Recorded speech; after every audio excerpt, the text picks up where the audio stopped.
Hello, Global Theater. My name is Jerry Bielka. Today is June 9, 2024. We want to thank Rob Grant and his amazing podcast. I'm probably wrong about everything. Also want to thank Tamar for introducing me to today's guest, William H. Pastor. Where in the heck you calling in from, Bill? I'm calling on the other side of the country, Washington, D.C. How cool is that? The first question is, what is the best thing for a human being? Yeah. I want to preface this because I want to do a shout out for your book, which you sent me. Yeah. It was really good. Thank you. Strange questions. Yeah. I know we're sort of deviating. I think we're deviating from how you usually do things, but I found it very enlightening. The question, one, learning about experimental film, because I really didn't know that much about it. And two, some of the interview questions that you asked, I thought they were very enlightening too. In fact, I was in a doctor's office. My wife just had a hip replacement, and I was reading it, and the nurse came in, and I said, "What? How would you answer this question?" It kind of took her by surprise. And the question was something like, if you were in a vat of manure and someone threw a bucket of crap, what would you do? And what's good about your questions isn't so much the answer, but you learn about yourself in answering them. Yeah. That's a cool thing. And so when in your book, a couple of people I think said that's a stupid question or something like that, and I don't think that's a good answer because that person didn't do any self-discovery. They avoided. So and anyway, a shout out for your book. It was very enjoyable, very educational. And I went and saw some of the videos. Some I liked, some I thought they could have been better. They should not have made their way onto YouTube. But anyway, Bill, let me interject. That's what this series is all about. Tangents, anecdotes, stories. I always say you don't have to answer the question. They're just prompts for discussion. So that's the big thing. People are like, you're trying to get me with a question and I can't answer. It's like saying I don't know or I can't answer that is totally valid. Sure. So that's, you're the first who ever goes, let me go off on a tangent right off the bat. It's like, that's what I'm about. That's what I like. So please, I welcome that. Good. But I will ask the question again, what is the best thing for a human being? I think the best thing for a human being is to contemplate their impending death. Yeah. It might not be for a while, but it's going to come. Yeah. And I was thinking about that in a historical context. Like with the first novel, at least they say, was that Gilgamesh? Yeah. Yeah. And he wanted immortality. He wanted to avoid death. So death clearly was on the author's mind. And I was just in a book group where we read Homer's Iliad. And many of the characters knew that they were going to die at Troy. But they faced it. It wasn't something that, like Achilles had a choice of either taking the next boat out and becoming, just a shepherd or something, or dying at Troy with a heroic status. And I think so if people spent more time recognizing that they were going to die at some point, they might live a very different life. Yeah. Sounds corny, but it's true. And this reminds me of I've never found the reference to this, but apparently, the gods, the Greek gods, they gave us knowledge of when we were going to die. And apparently we couldn't handle it, us being the species of humans. And so they took that away. They made us blind to that. And I kind of think that's sort of a shame. Wow. Well, they gave us knowledge when we were going to die? Yeah. So, and you have lots of people like that, like Achilles. They told him, and a lot of the people at Troy, Hector, others, that they were going to die at Troy. So that's sort of residual information that we as humans had, that we lost. Yeah. And it would be kind of cool, Yeah. No, it's really important. And it's a big question I'm going to ask down the line. And I appreciate, what's your favorite, what you just said? That was really enlightening. It taught me something. What's your favorite form of information? How it comes into you? This is going to sound selfish, but my favorite form is when I think about what I've learned.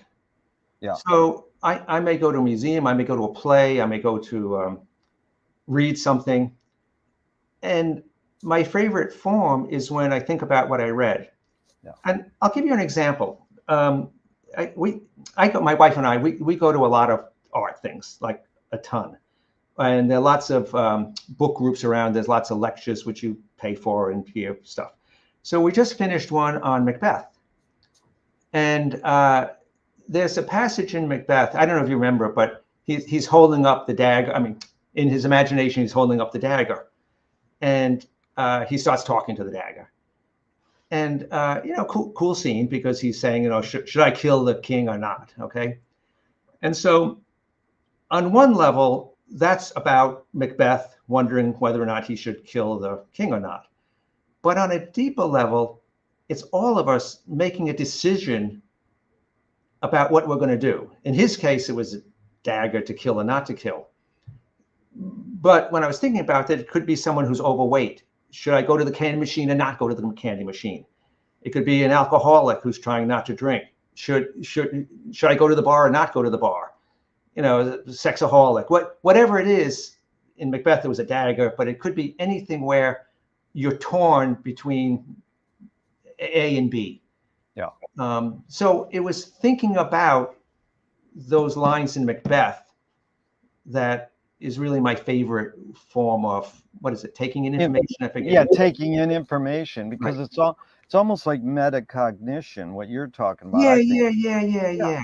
it's thinking about thinking, but it's also just critical thinking. It's reflection, it's analysis, it's all the things that humans can do but don't always do. Right. There's a quote, maybe I'm talking too much, but No, please, that's what you're here for. Don't even think that. okay. We're here. You can go off as long and whatever tangents you want. Yeah. Please. Yeah. I wasn't quite sure how this was going to work because sometimes my mind closes up and I think, oh God, what's going to happen now? And sometimes it percolates. Yeah. I hope this is a percolation time. But I carry this quote around with me from Proust, and I don't have to read it, but he talks about when is the first time that you read a book, or when is the first time that you read a book. And he points out that it's not the first time often isn't the first time you open it up and read it. It's maybe the third or fourth or fifth time when you start to understand it. Yeah. And that's the first time you read the book, because I read Macbeth 1,000 times, going back to grammar school. But that line about the dagger, I can literally say that's the first time I read it because it meant something.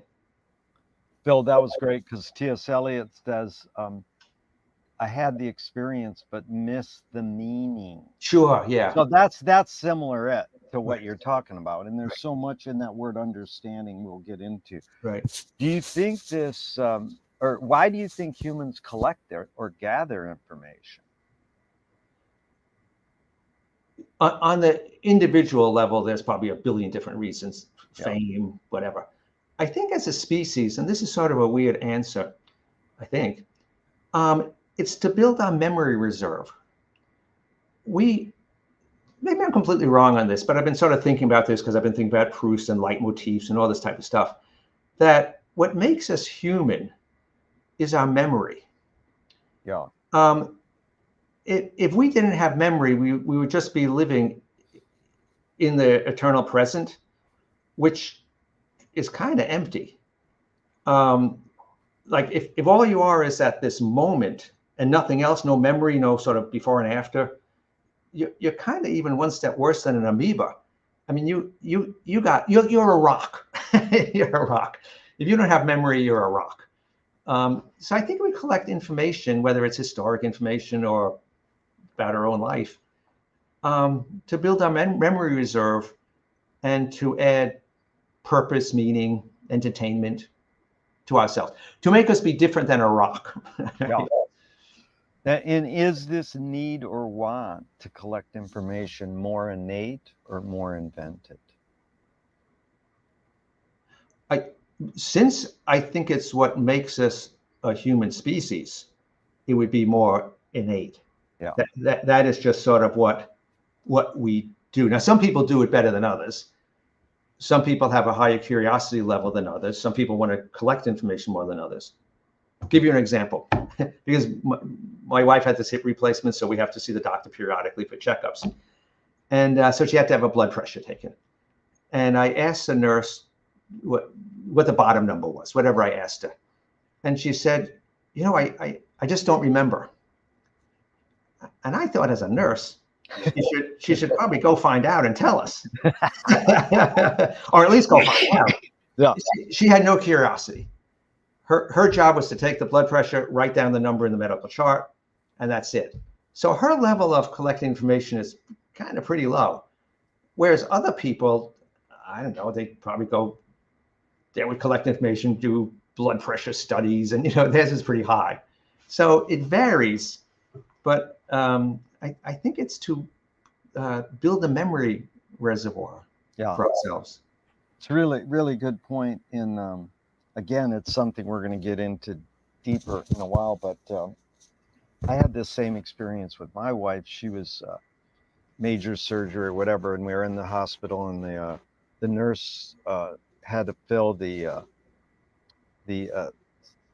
PCA, patient controlled anesthesia machine. Yeah, sure. And she pulled it apart and she goes, "Oh, how's this work again?" She was just talking to herself. Yeah. And I like, "Wah!" And I kind of freaked out, and I went and saw the head nurse. She goes, "Listen, she'll fill it. I'll check it. No worries." Right. Because it was just her being human, like that nurse was just trying to be human. Like, I've got a million things. I don't remember that. And you're like, come on, can't, so that you were understanding there, but you still were cautious because you're like, this is my wife. You got to exactly. Come on. Bill, do thoughts create emotions? I don't think. Okay, so I don't think you can separate the two. Well, first, that made me sort of. I probably need to go back to my first philosophy class, which was, the early dialogues of Socrates. Yeah. Where Socrates asked people, like, what is thought? What is emotion? I mean, he doesn't say that, but what is thought? What is emotion? He says, what is piety? What is courage? But he first asked them the question, what is thought? What is emotions? To start analyzing the question. And what he discovered is that people really didn't know what thought was. Again, he asked piety question, those types of things. And so he never got a good answer. Now, they put Socrates to death because he was kind of a pain in the neck asking. He would ask these questions and not be satisfied with the answer. But I think we have to sort of ask, well, what is thought and what is emotions before you can ask which comes first? Yeah. But in my mind, again, I'm going back to Proust and going back to Wagner leitmotifs. They don't come in isolation. And here's what I mean. Again, this is sort of a Proustian answer. Well, both. And I give this example in my book. If I meet someone on Thursday and we have a conversation and it's filled with emotions, they tell me things. And then when I meet them again on Friday, it's not like I'm meeting them for the first time. I'm bringing that whole baggage of thoughts and emotions into when I see them again. And I can't separate the two. It's like they're intricately joined. It's like artificial to say, just separate them. It's too conceptual. It's not how people are. But Bill, I agree with you. And it's funny because you evoke two things. One is, there's a great McLuhan line, things don't exist on their own. They exist in relationship to each other. Right. And so then the other one is, well, we invented this word thinking and we invented this word feeling. So we think we can separate them, but they're connected. So they are. So we do think we can separate because we invented the words. So that's fine. Let's move on. So Fill in the blank. I don't know what I think until In my particular case, people may be different, but in my particular case, I don't know what I think until I can explain it to someone else. yeah. I mean, that's just, and again, I'll give you an example. Well, I won't mention their names because it's irrelevant. They wouldn't know anyway. But I mean, no one would know them anyway. But I've taken a lot of courses on. There's adult education, a lot of that in DC, on racism. And in DC, there's an audience that systematic racism. It doesn't have to. It's not challenged. Okay, it's just one of those. Everybody accepts that there's systematic racism. So we went out to Wisconsin, and we met someone, and we were discussing, and he said there's no systematic racism. He was what's his name, Tucker Carlson type person. Yeah. And I never had to explain or give any argument or evidence of systematic racism. It's just sort of an accepted given in DC. And so I wasn't able to even engage in a fruitful conversation, which I really need to do because one should have the ammunition for that. But I've never had to explain it to someone. I was just comfortable in my own little world, Yeah. And so I realized, well, I really don't understand. I think I understand systematic racism, but I really don't because I couldn't argue the case. Wow. You know what I mean? And it's a problem because then how do you convince someone who feels differently than you if you can't articulate your own position? Yeah, but you're good at this, Bill, because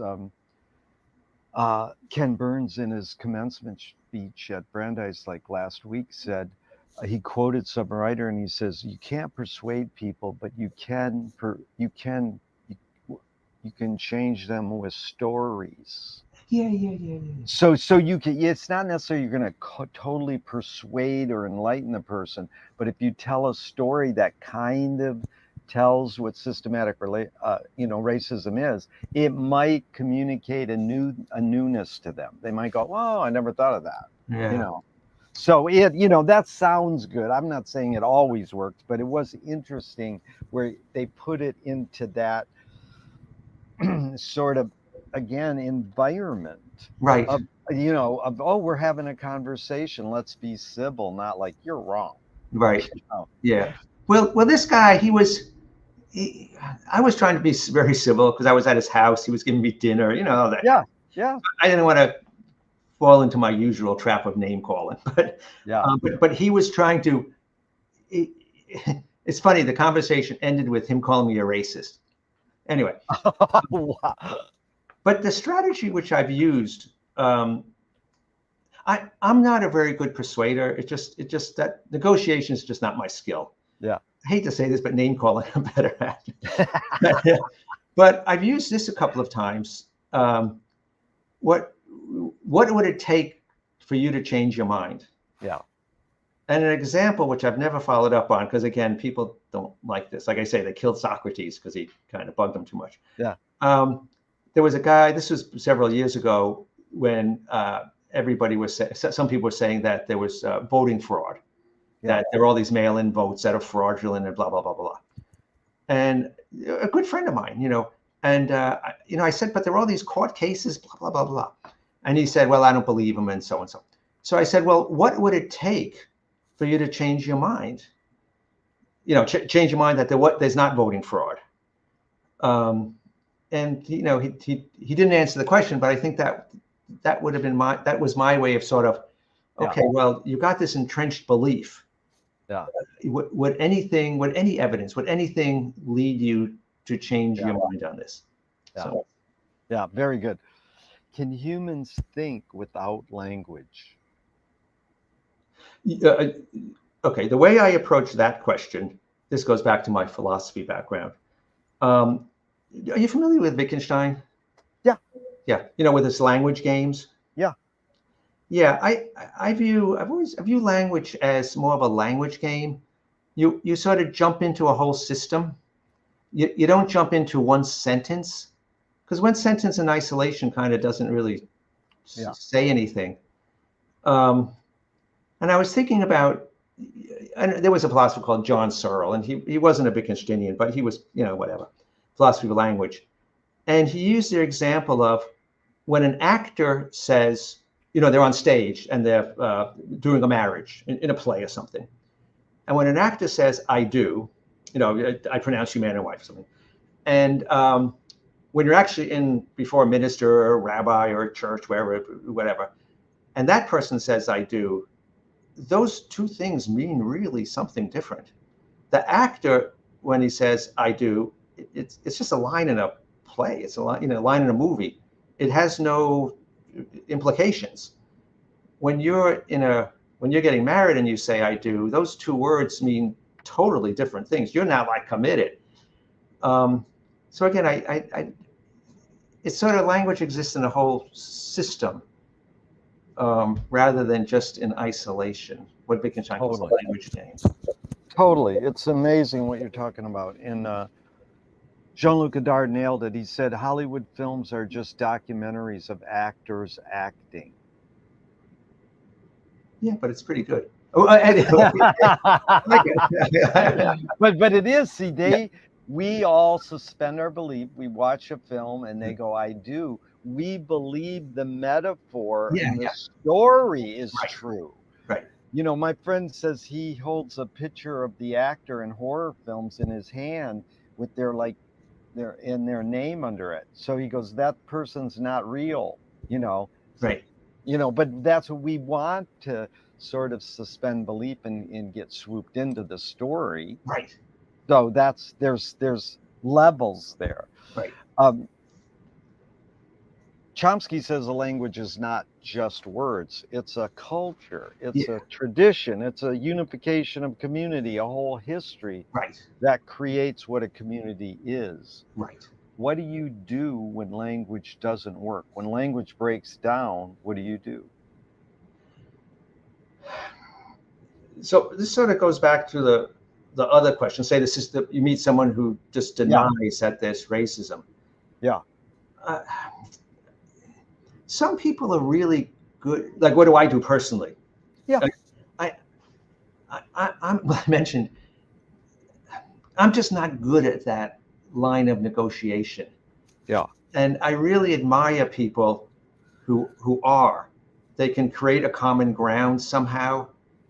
That's the flaw, a personality flaw in me. I don't know where it comes from.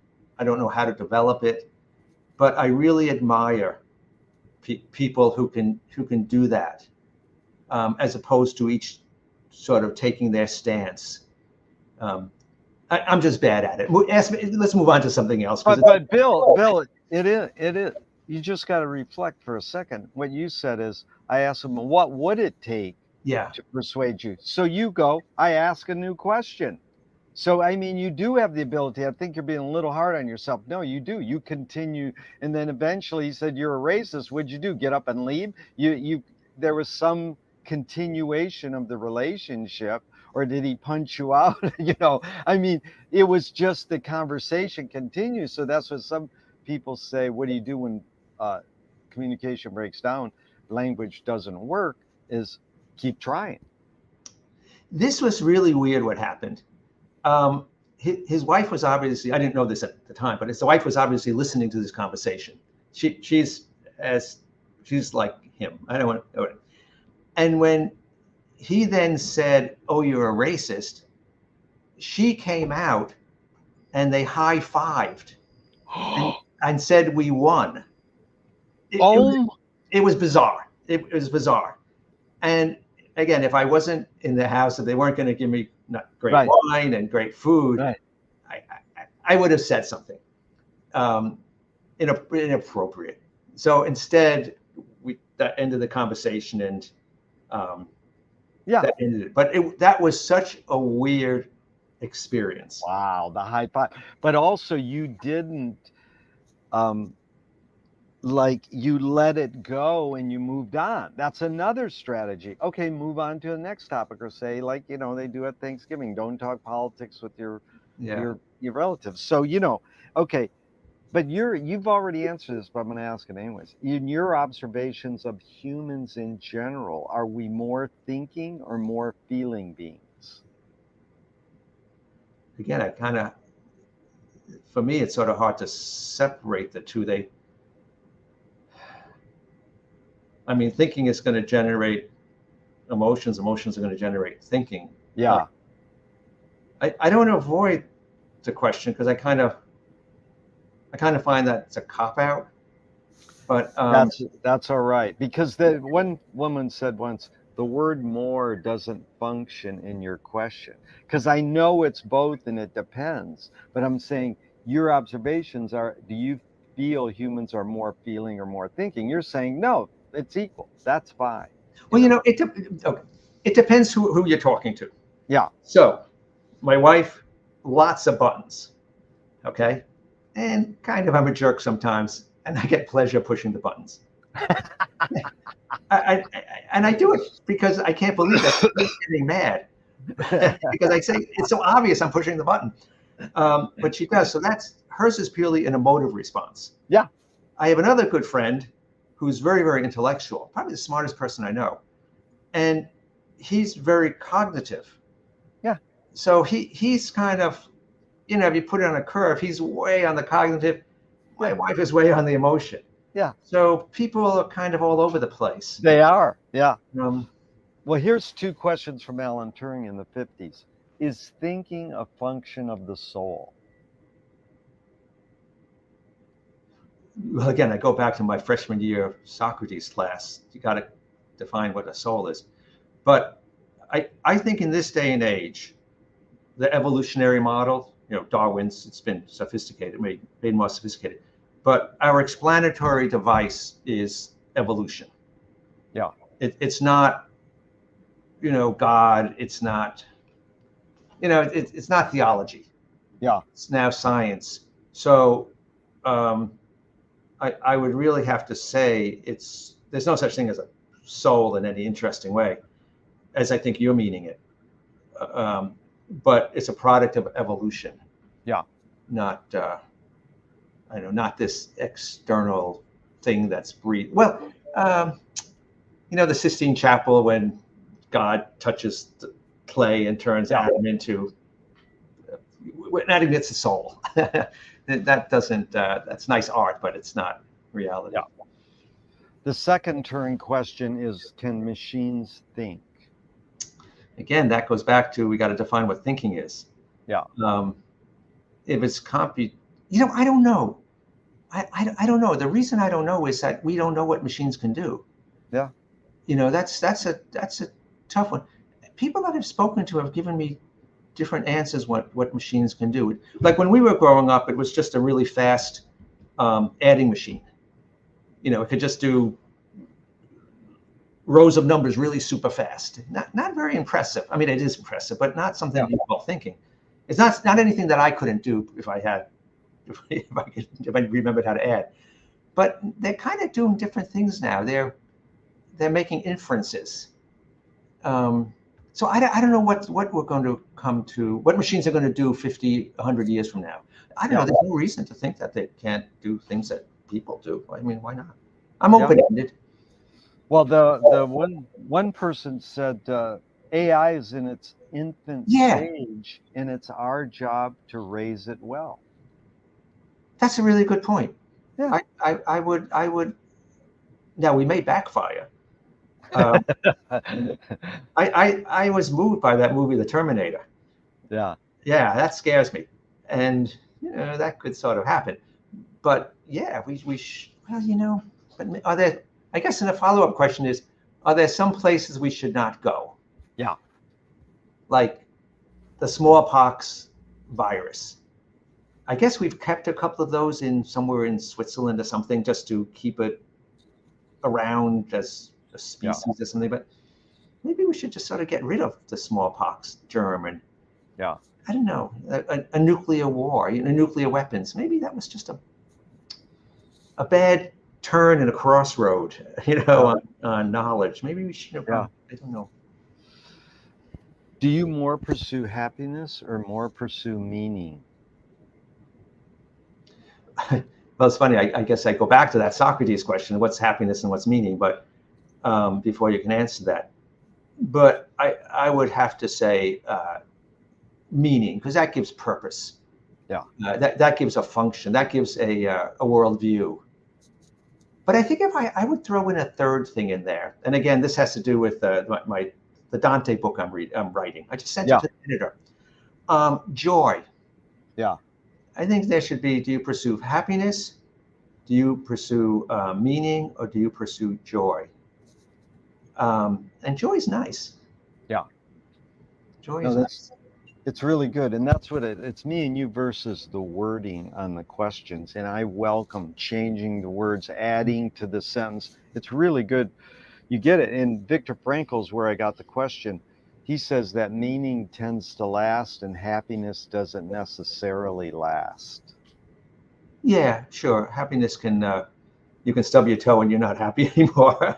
But you still may you still may have a purpose. You still may have a goal. You still may have a worldview. Yeah. Meaning is a worldview. Whereas happiness is sort of, well, happiness, nothing wrong with happiness either, but it's. Nothing wrong with it. Exactly. And does the brain more detect consciousness or create it? Like, is consciousness there bubbling away and we're more so detecting it or more so creating it? So, again, I'm sort of being long-winded, but maybe that's because I had a cup of coffee before I got on to make sure I'd be percolating. So I took a course. I mentioned DC has a lot of adult education courses, just chock full of it. And I want to give a plug to this thing called OLLI, OLLI, Oscar Lifetime Learning Institute. They're all over the country, and it's I believe it's associated with universities, and it's adult education. You go to the class, everybody's over 80. It's not that bad, but it's like that. And so I took a course on consciousness, and it was like an 8-week or 10-week course. No, there's no tests, no exams. It's just adult. You have readings, but you don't have to do it and stuff like that. And so consciousness is, the theories have spread. It's all over the place. And one of the videos I saw. So some people think at the Big Bang, everybody thinks that matter got created, protons, electrons, quarks, all this stuff. But then there's another group that thinks consciousness got created then too. Wow, I didn't know that. Yeah. Well, what the heck? You can, and so just like matter permeates the universe, so consciousness permeates the universe. So that's sort of one model. Then I guess another model is, I guess, a theological thing. Descartes, I think, therefore I am. So we're sort of a machine, and somehow consciousness got stuck in our head or something that's different than our bodies. And I guess that's another one. And then another one would be, through evolution, we're just, I don't want to say just a brain because we got a body too, but this complicated thing in our brain, in our skull, can create consciousness, just like it creates a sense of self.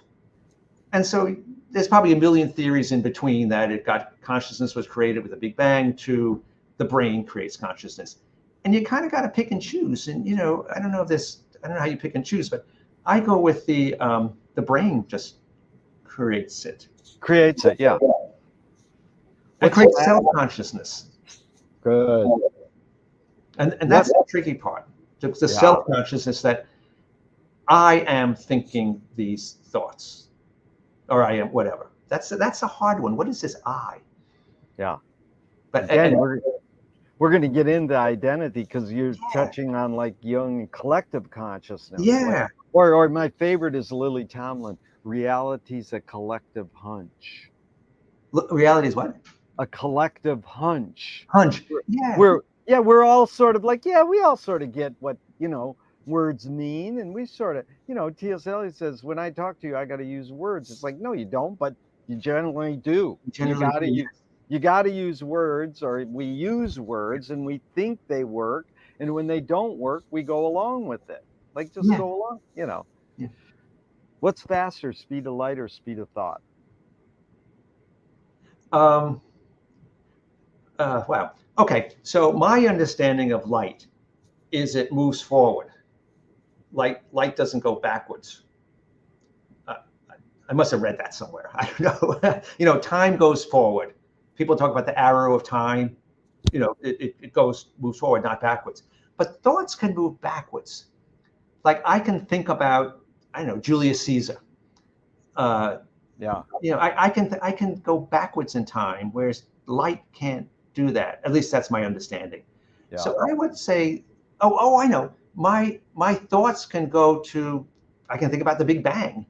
Yeah. Which is what, 8 billion, I don't know how many ago, but so I would say thoughts can travel faster than light, only because our thoughts can go places that light can't go. Yeah. I don't know if that makes sense, but that makes a lot of sense. Bill, there's no right or wrong answers, but that one you got right. and it's funny because you really nailed it. There's some great philosopher says we live life walking forward, but in order to understand it, you have to walk backwards. Right. And that's the memory. That's it. The poet Audre Lorde said, you can't dismantle the master's house using the master's tools.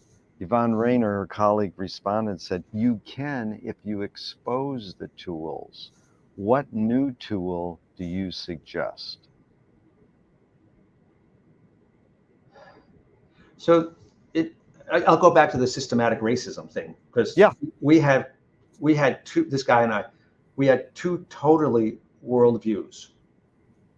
So how would you dismantle? All right, so this is not my answer. Okay, I'm just throwing this out just for fun because I'm not a violent person. But you know how Mao said something like you only change history from the barrel of a gun? He said something like that, which sort of means you get rid of old ideas, not by arguing, but making them go away. Come to think of it, I read a book. What was the name of it? But the idea was you don't disprove things. You just, in a sense, stop talking about it. It's almost like you change the language game. You, and I want to say you silence them, because that's no good. I'll give you an example, and I didn't even know if this is true. This is just what I remember. I endorse memory, but my memory is probably horrible. But remember the ether theory in astronomy or something, that there was an ether that existed in space. Space was not a vacuum. And what I remember reading, is that it's not that the ether theory was disproved in any sense. People just stopped teaching it. Yeah. And same way I think with Copernicus, it's not like the epicycles disappeared. You can still use them. It's just that that's not taught anymore. It's like that language game faded from history. I know. Here's a good example too. Again, I need to find these references. But a long time ago, I read some Roman guy said the greatest inequality is to say that we're all equal. Yeah. Okay, so they had slaves and masters and stuff like that, and it was absurd to think that everyone was equal. Whereas now, at least in the United States, we say that equality is the foundation. And I don't think, it's not like that guy, I don't know, suppose he was Seneca, I don't know what the guy's name was. It's not that his belief, anybody got convinced that he was wrong. It's just that we just changed our language game.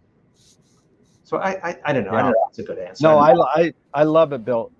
What new tool do you suggest? Changing the language game. It's really a great suggestion. I love it. And I totally agree in so many ways. And your example there at the end was just what one of Warhol's greatest lines is.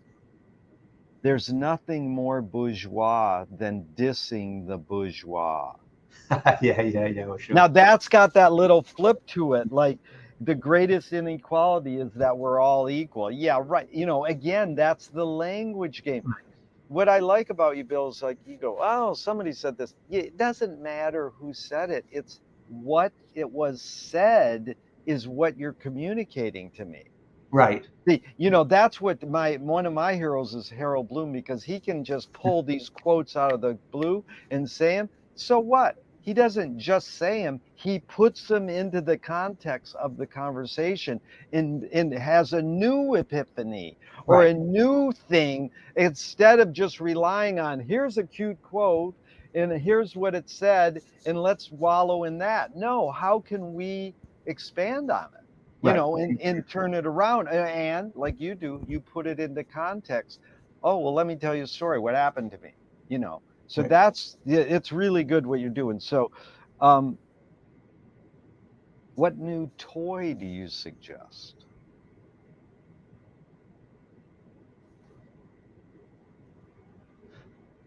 Okay. So a toy to sort of change the world, or Well, again, you put it in the context you want. I mean, here's how this question formed. I kept saying, okay, master's house, new tool, expose the tool. What new tool do you suggest? And basically, I'm all asking is, what tool do you gravitate towards? You said changing the language game. You got it. Then someone says, well, what about a toy? And so now I just added that after tool to sort of throw the pacing off, like, well, what new tool seems important and toy seems playful? Well, a lot of times people say the toy is as important as the tool, but I just said I'd throw it out. I mean, people go like, Rubik's cube, oh, oh. but it doesn't have to be what we think. It's the language game again. A toy can be anything, because that's, we're being playful in our conversation, but we're being real.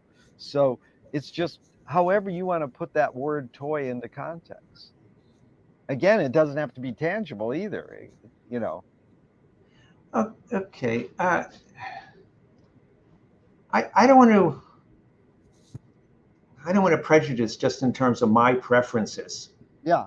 but I will anyway. Yeah. um, I I think it's a terrible shame that the liberal arts are being phased out. Yeah. Well, I think it's a terrible shame that higher education is being Yeah. phased out. I mean, you get these. See, I very easily slip into ad hominem. Okay, Yeah. like you get these stupid people say, "Don't go to college." Who needs Yeah. college? Yeah. And I shouldn't say you get these stupid people. That's not Yeah. respectful. But every day you hear, "Oh, the elite." You get this attack on the elite, which is Yeah. another way of attacking universities, which is Yeah. attacking education. And so I think the new tool would be, and there should be money towards 2-year colleges. This Yeah. isn't to say everybody has to go to university and get a master's or PhD. That's not it at all. Yeah. But it should not be degraded. The elite should not be degraded. And so I would say more liberal arts emphasis. Yeah. That would be my tool. So to put it in your, I'm not even sure what your field is, but people see more experimental films. Yeah. That's like cool. That expands your mind.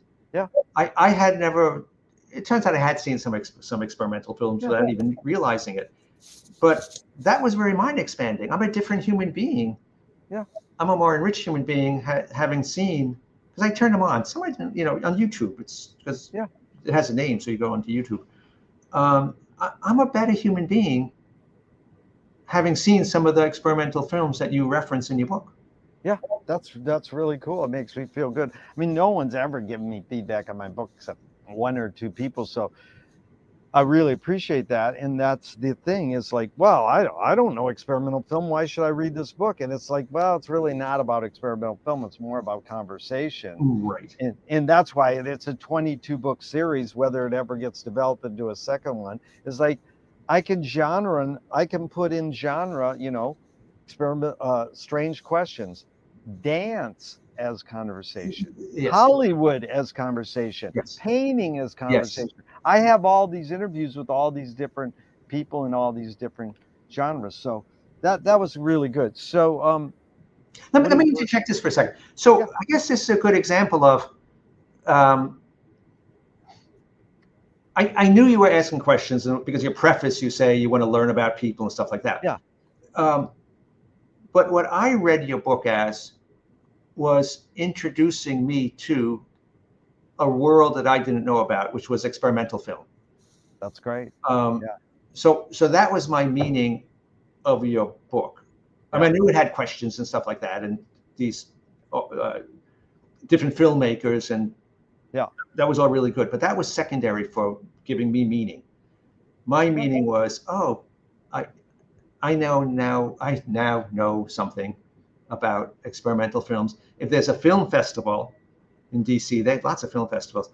I will go to it. Whereas Yeah. without looking at your book, I would not have gone to it. Yeah. It's plain and simple. I would have done something else with my time. Now I'll go to it. Yeah. Yeah. Yeah. And it's challenging, and sometimes it can be completely enlightening. And it's just like Hollywood films. There's some that will speak to you and some Right. that don't. But it's a little more challenging because basically the history of cinema is 130 years, Mhm. and we basically filmed plays. Now they do angles and Right. do different things, but it's basically drama on being told. So anyways, that it was good that you said that. Now, what do you worry about when you go to bed at night? Well, of course, that has changed over the my lifetime. Um, so I I've written these two books, very different than anything I did in my life. As I think I mentioned, once when I retired, it's like a different part of my brain got turned on. Yeah, I stopped doing the analytic. Well, one, you stopped going to work, which was kind of nice, yeah, and so you just have more time. So have you heard of this idea that when you're sleeping, your ideas are incubating? yeah, You're mulling over. I will often wake up in the middle of the night with a thought yeah. of something that I'm working on. So when I go to bed at night, I'm often thinking about what I'm working on in the day. Now I just sent this second book to the editor, so right now I kind of don't. Well, I'm reading Don Quixote, Nice. so I'm sort of thinking about that actually before I go to bed because it's a very strange story. Yeah, Um, but anyway, so I'm usually thinking about my current events. yeah. I know I probably should be thinking about world hunger and stuff like that, but it turns out I'm not. That's fine. Um, Here's a good one, Bill. I look forward to you reflecting on these. McLuhan learned from Pound that artists are the antenna of the race. They're broadcasting and detecting the hidden psychic effects of our inventions. So we might learn how to cope with what we don't like about our inventions. Oh, So I asked you the question Marshall probed his whole career. Why do we ignore the hidden psychic effects of our inventions, even though the artists are broadcasting them to well, let me start this way. So I'm an egalitarian in spirit. So I don't like to give special status to any particular Right, group. right. I think most artists they have a certain talent, and most like anything, you get some bad ones. Yeah, 90% are okay, and you get a handful of really good ones. yeah, Like Picasso with Guernica, that's a really good one. yeah. Someone who just puts up neon lights, on a canvas, that's like an okay one. And Good. and then someone who uh, I don't even mean this. Right? Remember the guy who put feces? He got in a lot of Sure, trouble. He got in a lot of trouble for that. sure. And milk, breast milk on a thing. God, what was his name? It was in the Brooklyn Museum. Anyway, so most of them, it's just that what they have a particular talent at. So Yeah, whether they're good antennas or not, probably most aren't. They're just like whatever. Um, And historically, I don't think that was true at all. So historically, they did Greek gods because they had some patron who paid them to make statues of gods. They weren't doing anything. Then in Christianity, the church paid them to make pictures of Jesus and Mary and Bible stories. So I don't think that was anything. And then you got into portrait. Then when the kings started to get power, they hired people to make portraits of them.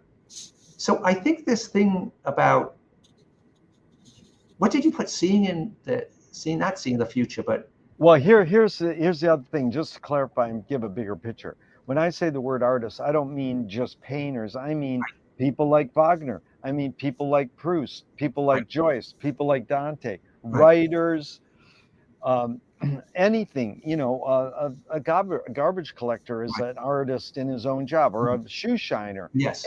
Everybody has some sort of motive or intention in their art, and they might not even know it, but artists might be kind of telling us something a little deeper. Like this is more, they might even not know their metaphor, but they're telling us something a little deeper that's helping us understand how, when we invented spoken word, how did it change us? When we invented printed word, how did it change us? So the people who excel at that, in fact, I wanted to tell you, bringing up Guernica really quick. The German government official is touring the art studios in France, and he walks into Picasso's studio and he sees Guernica on the wall, and he turns to Picasso and he goes, "Did you do that?" And Picasso goes, "No, you did." Oh, pretty good. Is that true? Yeah. And then that's a great little story, but it is sort of, there's the deeper. Well, what is that paint? Oh, that's a great painting. I love how you use the blacks and the white and the angular, but what is it really saying? Yeah. And is it going to, is it going to broadcast something different? And I'm not trying to sound elitist either and say, well, humans can't get it. We miss it. It's just that we kind of ignore what artists are telling us. And the question is why? Why would we? Why? And I'm putting us. Both me and you study the arts, and we're not ignoring them. But sometimes we do ignore them. No. I get it. I think I got it. So I think better with examples. Because I need something concrete to grab onto. So I think about some art that has really affected me, and some of it is kind of cliche-ish, but Munch's the Scream. He's going over. I think that's what it's called. He's going over the bridge. And so he's, it's that inner nightmare. Things from World War I, where you see people hobbling on crutches. That the horror of war. Goya and all that. There's tons of it. Yes. So why? So the question is, why do we ignore it? You have all these pictures from World War, not so much from World War II, because I know that was like a heroic war or something. But World War I, you get a lot of suffering, pictures of suffering. So why do we ignore it? Why do we not have lessons learned? I don't know. I have to punt on that one. I'm not smart. That's fine. I'm not even remotely smart enough to start doing. Don't worry, Bill. The thing is that it's just prompts. So just talking about that, because I loved you saying, putting some neon lights on a canvas. It reminds me of the guy who just, duct taped a banana to the wall in Florida. And so, I mean, there's all kinds of, and I think you're referring to the guy who puts the crucifix in the mayo jar full of urine. I mean, there's all kinds of stuff like that. So here's the next question. Do artists have moral obligation?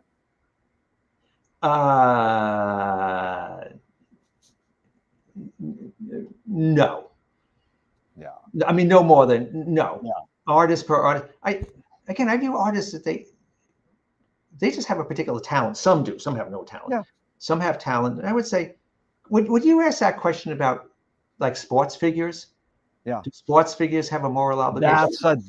See, here's what you're doing. You're answering a question with a question. That's what this series is all about, is inventing new questions. Yeah, when I ask a sports guy, do you have moral obligations? Because that's what, my brother's a hockey player, and now he's been playing hockey for 50 years. It's like, do you still body check? These kids are like 30 years old and they're body checking him. He's 50. He's like, do you like get angry and elbow the guy? So I mean, is that morals? Or sometimes people actually change it and they go, well, we have ethical obligations, but we don't have moral obligations. So who knows? Anyways, are you more afraid of new ideas or more afraid of old ideas? Okay, I'll answer the question this way. These are good questions. So generally, I have the belief that, how Freud said, you get most of your beliefs by the time you're 4. He said something like that. All these things, I should check references because I just I don't know, I heard it a million years ago. But certain things I just sort of believe, and I took courses in college, which is older than when I was 4, with this idea that history is moving forward. Yeah. There's progress. And even though there's every reason to think that it's not true, I still deep down, I still believe that I don't know what history is moving to, but it's moving to something better than the past. Yeah. So I guess I would say I'm more afraid of old ideas resurrecting themselves. Yeah. So homophobia, sexism, the greatest inequality would be to say everyone's equal. That God exists. Those are the old ideas of the past that are dragging us down. Yeah. Can you conjure up your earliest memory ever, or one of them? Oh yeah, I got lots of early memories, and it's funny you say that.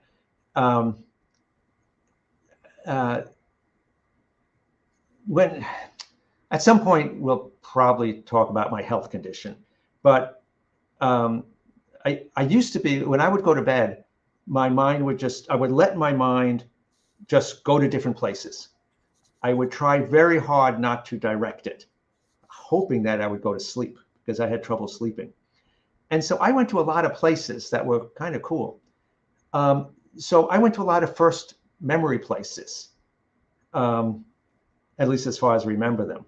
So I remember my first really cool athletic experience. I remember my first really cool aesthetic experience, at least what I remember. I remember my first several experiences with violence. Do I remember my first? Oh my God, I remember the first time I like peed in these things had big effects on me, right? Because I remember the first time I urinated in public. Now it might not have been the first time, but the first time I remember it, because I was with a friend, my very good friend, it was in first grade, and he made me laugh. This was outside of kindergarten. And I laughed so hard I peed in my pants, and I had light colored pants on. So I was wet.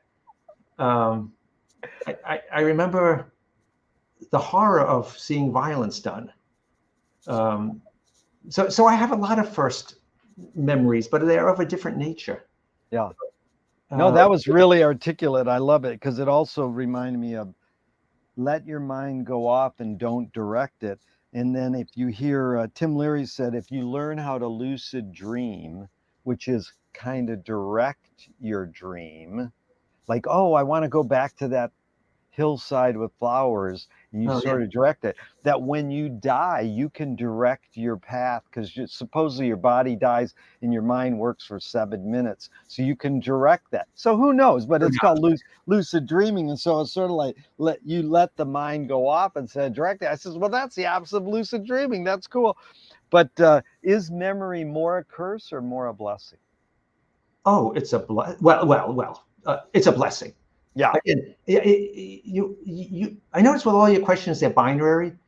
Well, some of them are, yeah, and I try to do the more things. So yeah. So if I had to pick, you got a true, false, or whatever, multiple choice. You got two choices. It's a blessing because memory is who we are. With no memory, as I say, we'd be a rock.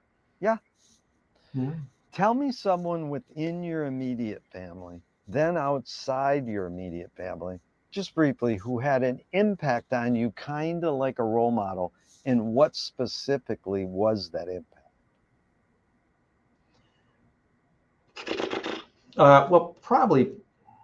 Okay, so my wife and I, Kathy, uh, we talk about our parents. Just comes up. I don't know why it comes up. Um, and my father was a very good role model for me. Yeah. He was a kind person. Yeah.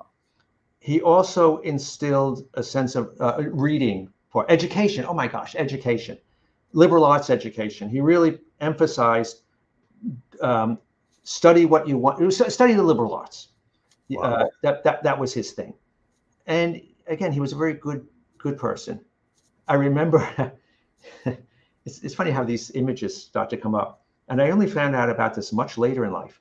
So when we were bad, quote unquote bad, my father would chase us upstairs. He would pull off his belt, okay, and then my brother and I would dive under the bed, and he would sit on his knees, swinging his belt at us, trying to beat us. Okay, it was only when I was much older I found out that he would just hold the last 2 inches of the belt and swing it under the. So I mean, if he really held the belt, he would be killing us. But when I was much older, I found out he wasn't really holding the belt by the buckle, but just the last 2 inches of the belt. So it looked like he was trying to hit us, punish, or beat, whatever it was, but he really wasn't. So I think that was pretty nice of the guy. He was Totally. he didn't like what we were doing. Whatever, I don't even remember what we were doing. What was his career? He was a businessman in Manhattan. Yeah. And not a very successful one. It was sad. After the war, everyone went to New York and got a job in business, Yeah. And then the computer age sort of wiped him out.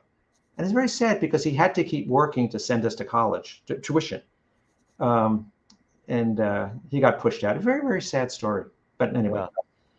So now that was really good, Bill. You're really articulate, and I appreciate it, and concise. No, good, So now outside the immediate family, same question.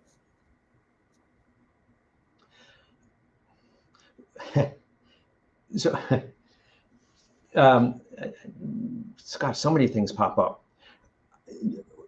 When I was in college, freshman year in college, I went with my brother into Manhattan and one of his friends. No, maybe I was in high school. I must have been in high school. And we went to see Ibsen's Enemy of the People. And that had it still has a lasting effect on me. And the reason it has it has a lot of reasons it has a lasting effect. But I saw it again many years later. And I was walking out of the theater, and there was some woman next. It doesn't matter if she was a woman. There was some person next to me. And we started talking about it. Just as we were filing out. I guess I could have asked her if she likes vanilla ice cream or something. But I asked her what she thought of the play. And she thought it was horrible. Wow. In the sense that, who is this guy? Oh, you're familiar with the play? Not much, but I should be, because Ibsen is Joyce's biggest influence. Yes, that's right. He learned Dutch, whatever it is, so he could write him a letter or whatever he did. Yeah. Okay, so in the play, it's one of these super moralistic plays. There's a little town that makes all its money from tourists. I think they would swim in the water or something. I forget. This goes so far back. And this doctor in town found out the water was making people sick.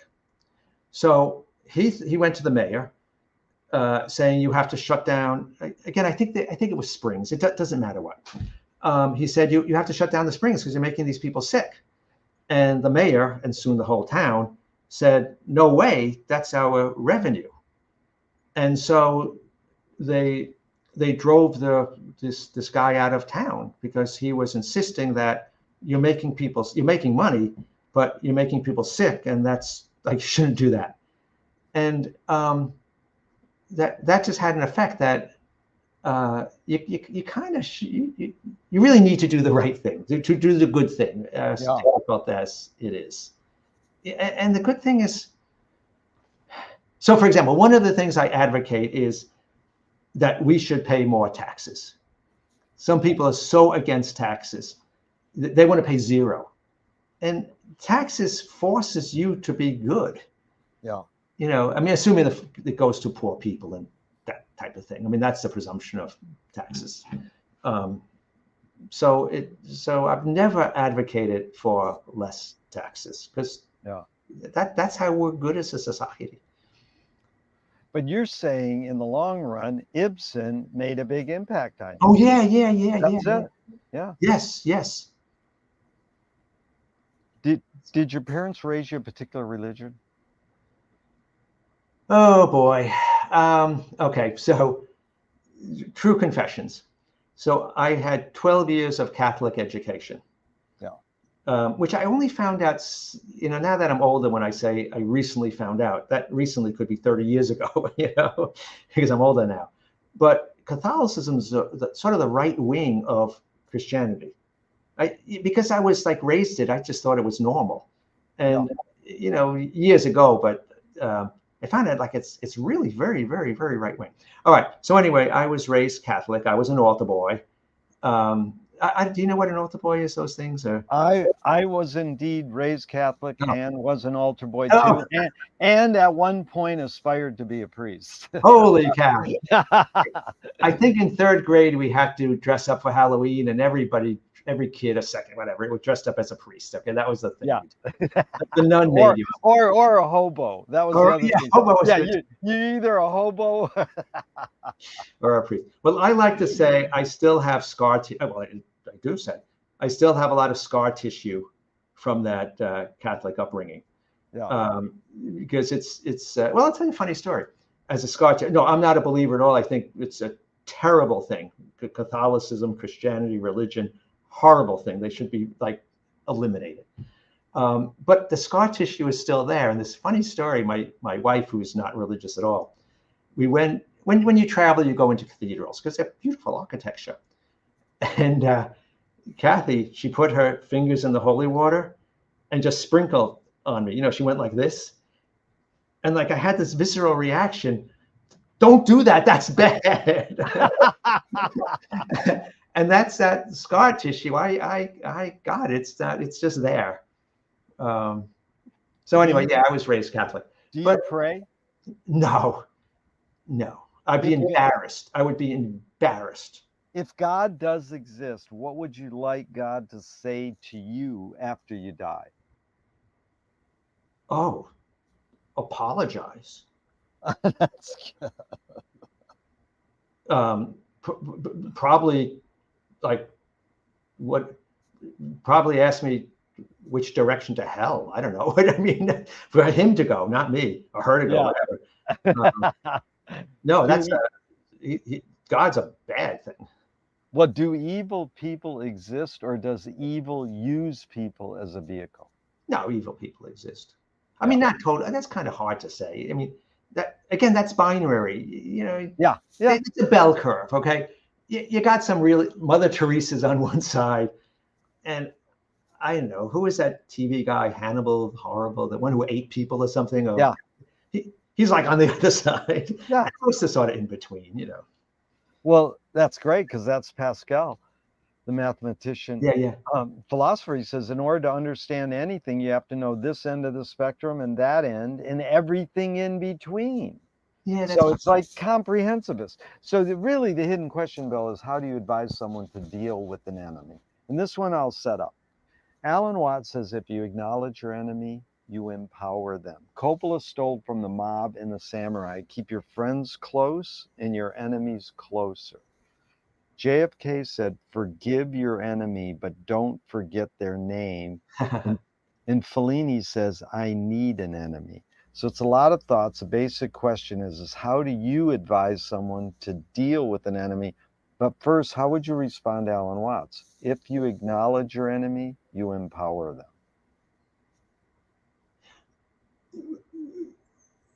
Okay. I guess I would try to unpack the word acknowledge. If it's to agree with them and say that there's some sense that they're, well, now wait a second. If it's just my enemy, I'm getting moralistic here because the presumption is that I'm right. So how about we just use an example, the racism thing. So we have something to grab onto that we probably have common ground on. So would I acknowledge them? Well, I guess you got to. I don't know. I hated that guy, who said there's no Right. Like Tucker Carlson. What a repulsive person. Oh boy. I guess you got to acknowledge them. They exist in the world. I mean, you have to acknowledge them because you have to recognize that they are part of the world, and to not to acknowledge them is to deny. It's to put a little hole in reality that isn't there. That hole is filled up with something, and then you have to acknowledge it. Otherwise you're denying. Yeah, okay. I'm thinking. This is good because I'm thinking out loud, which is probably that's what I'm about. Very good. Humble jumble for most people, but you got to acknowledge them. Otherwise, you're creating a vacuum. By denying them, you're saying something that you're saying a lie. Actually, you're saying that something doesn't exist that does exist, and that's like a lie. So you got to acknowledge them, and then I guess you got to go on from there. But again, if if you don't acknowledge them, you're saying that something doesn't exist that does exist. Yeah. Well, this is Nassim Taleb. Games were created to give non-heroes the illusion of winning. In real life, we don't know who wins or loses, but we can tell who a hero is. Gregory Bateson says if the criminal gets caught, does he go, whoa, my criminal skills weren't up to snuff that day? Or does he go, I did something morally and socially wrong? So again, there's a lot of prompts, but the basic question is, does punishment work? Again, let me give an example. I like examples. My understanding is that you will never find what I've been told, you will never find anybody in jail who says I'm guilty. I did it. So apparently that's one person, one group of people who says they won't admit that they did wrong, however you set it up. I, on the other hand, I do the California roll through stop signs all the time. Yeah. That thing, I don't stop at stop signs and it pisses my wife off, but I roll through. And I have come to accept that when I get caught by the police, I don't fight it. I just say, you caught me. You caught me. Yeah. Or we have, you probably have this in California, those speeding lights. Yeah. Oh, yeah. Lights. Yeah. They have a camera. I mean, they have the, so I have never contested one. Yeah. I don't say, oh, that camera was faulty. I got caught. That's the breaks. So does punishment work? Yeah. I mean, for some people, sure. Yeah, of course, punishment works for some people, but not for others. As you move to the evil side of the spectrum, punishment probably doesn't. You said are some people evil, and I said, well, there's like a bell curve, and some people are really bad. Punishment probably doesn't work for them, and some people are really pretty good. Punishment probably works for them. I won't do that again. So it's a spectrum. For some it works, for some it doesn't. It's really just a quickie I have to throw in. If Trump gets thrown in jail, cannot run for president, writes a book and says, I'm sorry I did wrong, would you forgive him?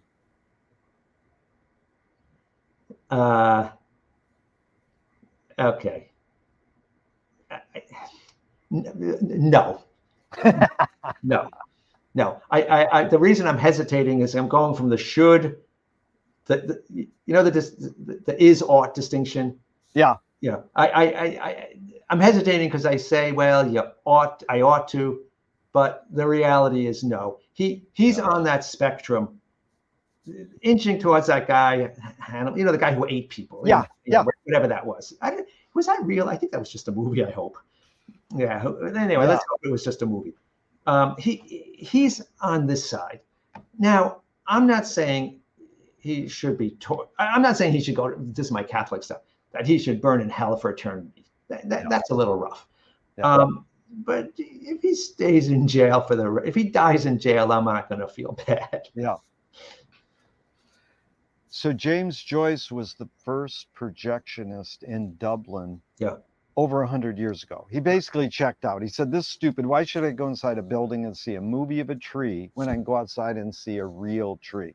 Years later, Faulkner said, sometimes the best fiction is more true than journalism.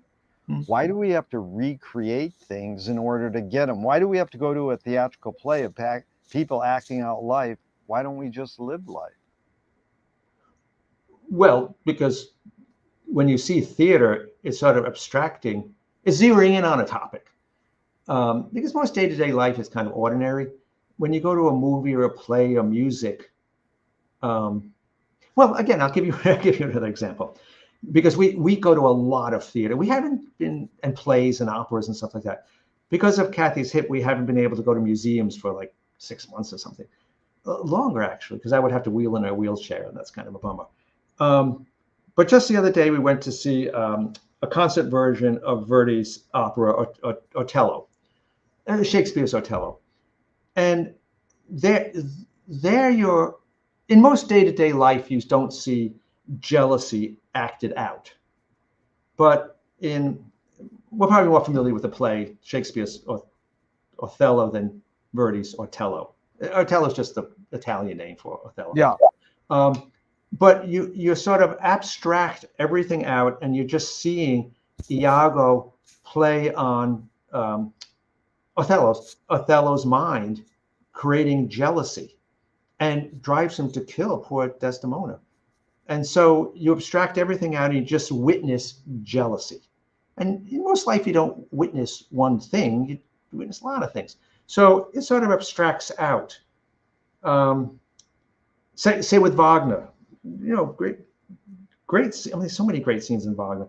But to just take The Ring, in the third act of Siegfried, when Siegfried wakes up Brunhilde, and Brunhilde, she's been asleep for, I don't know, 16 years, whatever, I don't know. And she sees the sun, the sun, in the sky. And she's filled with joy and that music. Now, most of us don't go through life experiencing joy, but in the theater, in the opera, you get a glimpse of what joy looks like. So I think that's why we go. Now I'm naming all good things, but Yeah. horrible things too. So we isolate a highly emotional. Now I'm sort of separating emotion from thought. We isolate an emotional or a cognitive. Well, take Ibsen. We very seldom are confronted with a moral choice. We just go through our day. In the Ibsen play, the guy was confronted with a moral choice. Do I say we should close these baths or whatever they were because they're hurting people, or do we keep the town open with tourists coming in and maybe half of them getting sick? Most of our life, we don't have those moral choices. In a play or a theater, whatever it is, there we see it, and then we should think about it. So, Bill, walk us through just briefly your tipping point. Where did you go, I want to study philosophy, and then where did you go, I want to write books? What do you study in high school and college, and what led you to philosophy? Because you're still very much a philosopher, even though you had that other career in public health. And then where's that tipping point you go, oh, I want to write a book? Both tipping points have sort of a weird history to them. On the Wagner book, well, first I've been studying Wagner for 25 years. Now, studying actually book groups and the operas, we have traveled all over the world for Wagner operas. So I'm sort of Wagnerite. I sort of joke that I have needle marks in my arms with Wagner. Again, we traveled all over the world, The Ring, and everywhere. We sort of planned our vacations around the operas, and then we stay for 2 weeks or whatever. So then, what happened? So then I took a course on Joyce because after retiring, and I thought, wow, this is really cool. And I noticed things in Joyce that clearly connected to Wagner, undoubtedly connected to Wagner. Same thing with Proust. I mean, yeah, with Proust, Wagner is mentioned a whole lot in In Search of Lost Time. It's mentioned, I don't know, a million times. So then I attended a conference where they talked about the connection. Now, it was a very brief discussion because the discussion was much longer on other topics. And so I thought, I can do better than that. So that was what got me into the Wagner, Joyce, Proust connection, thinking that was interesting, but I want to explore that more. Then with the Dante, I took an adult education class on Dante, and I hope the guy never hears this podcast, but it wasn't very. He was a religious guy, and he just talked about God and hope and God and hope and God and hope and God and hope, and I thought I can do better than that, because Dante's supposed to be, I mean, is sort of the Italian Shakespeare, the German Goethe, whatever. And so that got me into really delving deeply in, I mean, as a layperson, I don't know Italian. I haven't been studying Dante for 50 years, but I gave myself a 3-year project, 2 of which was going to be researching and writing. And then it takes a year to publish. It's self-published. And so again, the motivation was that I can do better than what that person does. I know that's a good motivation or what, but there it is. So the Dante book is, again, I just sent it. I'm doing a little self-promotion here. And the focus is, it's easy to exclude God in the Inferno and the Purgatorio. No problem. Paradiso, heaven, it's a little harder to get rid of talk about God. But I try. But in the Purgatorio, in the Inferno, he's talking about bad behavior. And in the Purgatorio, he's talking about bad dispositions to behave. And in the Paradiso, he's talking about intellectual stuff. So anyway, so that's how I got into that. Both were motivated by, I can do better than what I received from these people.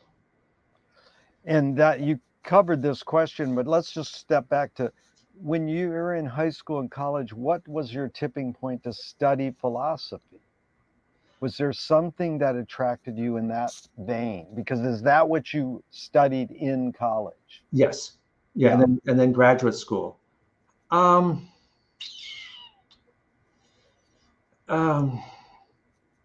I don't know what is funny. In senior year, we could take a philosophy class in senior in high school. So I took that, and really it was the problem. I went to a Catholic high school.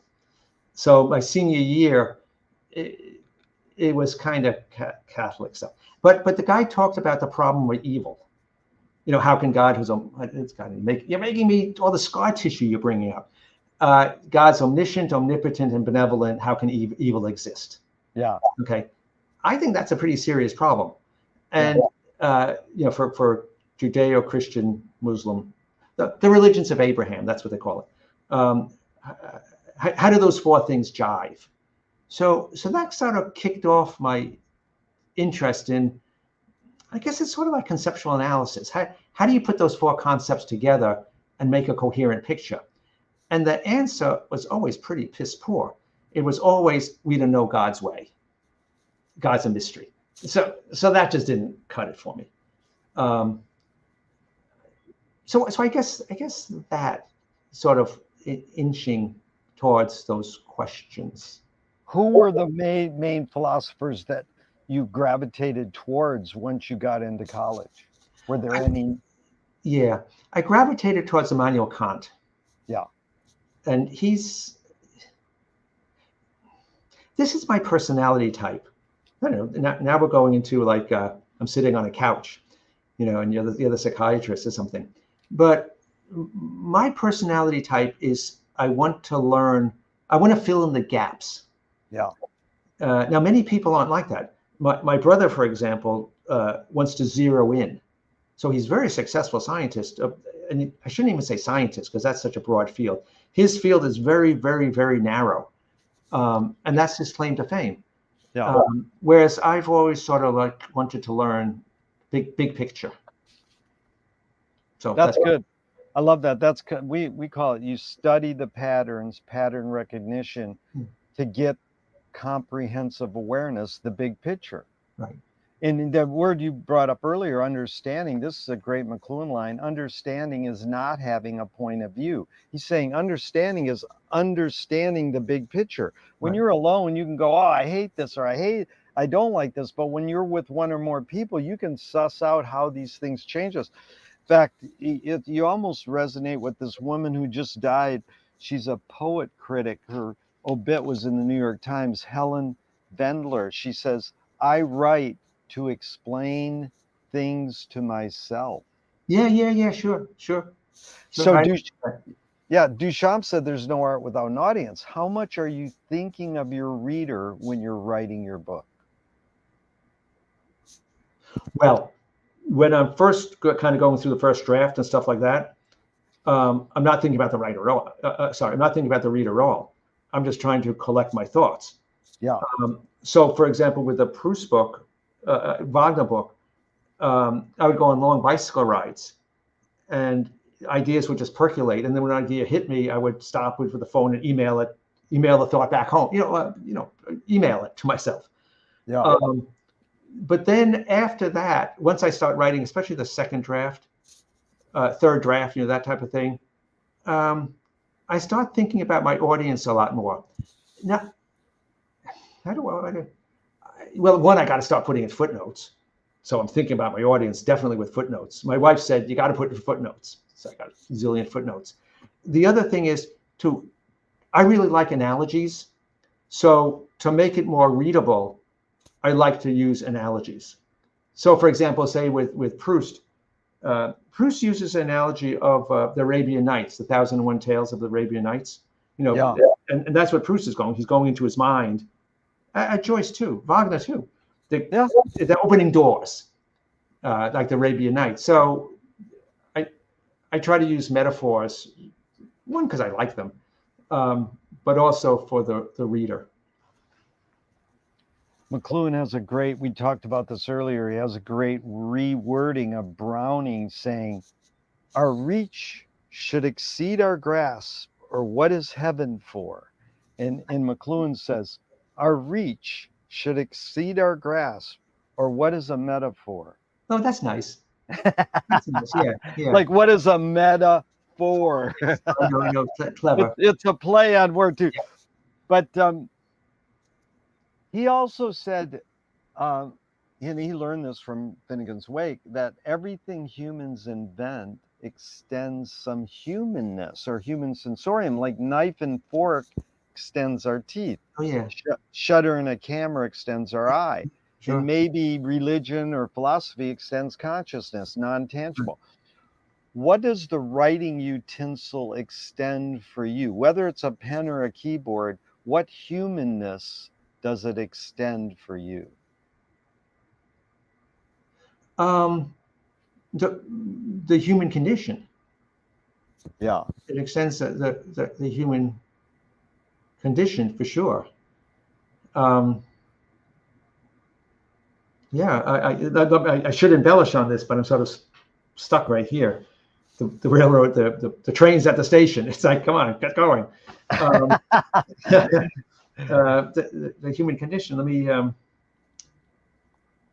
Well, I think of Joyce. His human condition was in Dublin, as he describes it. That's a horrible human condition. I mean, that book is kind of, all right, a dichotomy, comedy versus tragedy or something. I would say Ulysses is a tragedy. Everyone he meets, well, Dublin, it's a lower middle class of people who are so biased. They drink a lot. They're kind of hateful people, and they certainly don't like Bloom. So his human condition is very, very sad. Bloom's an outsider. Bloom's an outcast, a Catholic, a Jew in Catholic Ireland, and he doesn't even drink Guinness. He drinks cheap Burgundy. I mean, how can you not drink Guinness in Ireland? But he's such an outsider. Yeah. So I feel sorry. I mean, Bloom is a sad character. Well, again, I think this is the main thing McLuhan learned from reading Joyce. And he said, you cannot understand me unless you read all of Joyce, that you can turn a breakdown into a breakthrough, a rejection into a redirection. Yeah. So, that's that I think that is the human condition. If you're so inclined that this is a negative, how can you flip it into a positive and do what Joyce called have an epiphany in everydayness? Do you think Ulysses? Do you think that was an epiphany? I mean, how Well, yeah, go ahead. I don't know how to explain Ulysses because really I'm very limited. I'm really a Finnegan's Wake guy. I have not really read any other Joyce, and that's really sad. And it's through COVID is the way I've learned how to appreciate and learn more about Joyce in so many ways, because I attend these other Finnegan's Wake reading clubs where they really insist on teaching and learning more about all of Joyce to understand Joyce. And Finnegan's Wake in particular. So I ran a Finnegan's Wake reading club for 28 years and really had never read Ulysses, but I know that that was a lacking for me. So now I'm in a Ulysses group, but I have bias. I still think the Wake's way better. But just in looking at your book, I was really moved because of putting it into context. And I mean, what a great cover. Yeah, that's really, it is a great cover, and just the title, But Bill, I asked for 90 minutes and we already did 90, and I would love to do a part 2 so we could really get into your book and continue on, because we only did 17 out of the 40, 50 questions, and it was good because this is what I like. I don't like to rush it, and I don't like to feel like there's not room for anecdotes and stories. So I really appreciate your time today, but let's schedule a part 2, 3-4 months down the line, and definitely get into it deeper. But this was really exciting for me, and I appreciate your time and energy so much. For me too. But let me just a really quickie thing. Sure. I've tried to do Finnegan's Wake. I've listened to recordings. I read it. I turned the pages. Yeah. Got the commentary. I got nothing. Yeah. If you can read, if you've read and digested and understand Finnegan's Wake, then Ulysses is going to be like see spot, run.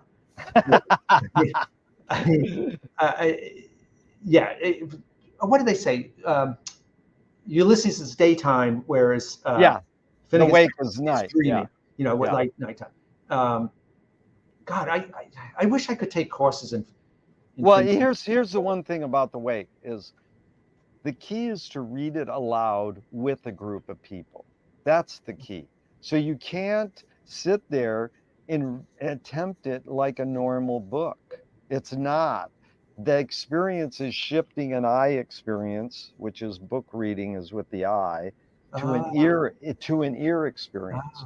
So you can't, like Ulysses for years has been read over the radio or performed, and you don't need the text in front of you. It helps. Finnegan's Wake, you have to have the text in front of you. You have to be looking at the words as each person is trying to pronounce some unpronounceable words. But there's a huge amount of words that are very English and very correct. There's a fraction of the words that are from 60 to 70 different languages. Well, that's what I was going to say, yeah. And there's another language called Finneganese. It's made up. So it's more like you're more attentive to the form than the content. So you're more attentive to, like, well, how did that person pronounce that word? I wouldn't have pronounced it that way, So it's very interesting how the approach is, and how it's rightfully so. People go, I asked Ray Bradbury, have you ever read Finnegan's Wake? He goes, no, I got it on my shelf. What do I do now? And I said, contemplate it. Yeah. So, it's an endless thing. And it's, if you don't, that's all right. It's not, you have to. It's not like you're, you know, there's some people who do and they get it, and then some people don't. So it's a pick and choose world, you know. And I mean, you picked like 3 pillars: Proust, Wagner, and Joyce, to just consolidate and show a pattern recognition in all 3 of them. And I thought that was brilliant, you know. So let's continue the discussion in part 2. And thank you again so much, Bill. Even though Well, I'm going to thank hit, you. yeah, even though I'm going to hit the end broadcast button, I hope this never ends and we can keep talking forever and ever. Well, super. Yeah. Hit the stop broadcast button because I got to go to the bathroom. Yeah. Okay. Later. See ya. Bye.